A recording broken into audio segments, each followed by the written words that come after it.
Whatever it is, it's in an unmarked Homeland Security building. How many guards? Unknown. Unknown, probably a lot. There's a great chase sequence in the movie where one of the suspects jumps through this fence, and then you follow right after, diving feet first. Did you really do that? I really did that. It's funny. The first time I tripped and went head first into the fence, tore down the whole fence. They had to rebuild it.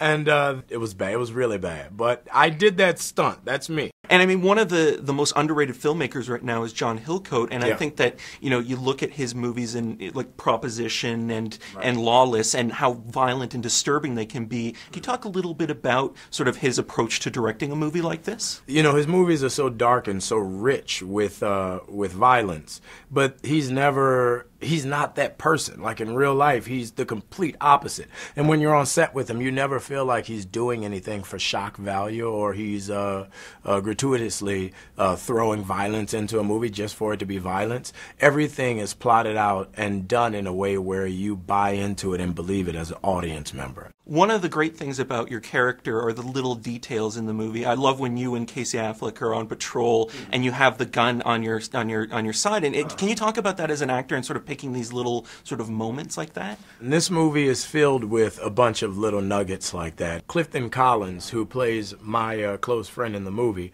he has these little things. Like one day we were shooting a scene, he shows up with 2 cigarettes, and he's like, yo, he goes to John and he says, you know, I was talking to a cop and he told me sometime the cadavers smell so bad they take cigarettes and put them in their mouth to cut the smell of the body. So John goes, okay. He goes, so I want to start the scene off by shoving cigarettes up my nose so I don't smell them. And John goes, okay.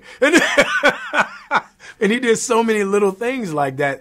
John never, you know, inhibited anybody from developing their characters the way they wanted to. He just folded it into the story of the movie. And once I saw that, I was like, that's interesting. That's unique to that character. The detail in the character and the conflict that you were sort of facing with Casey Affleck's character in particular is interesting. Can you talk a little bit about working with him and sort of where that character goes, where Marcus goes? When you work with somebody, a lot of times it becomes like combat, because you bring your character in at one level and they're jumping all around like in another hemisphere, you know. But the thing about Casey is we kind of non-verbally agreed to play in the same reality so that you can see those 2 characters living in that car and working on that police force in that way. John directed us into a nugget of our reality that worked really beautifully for those 2 characters.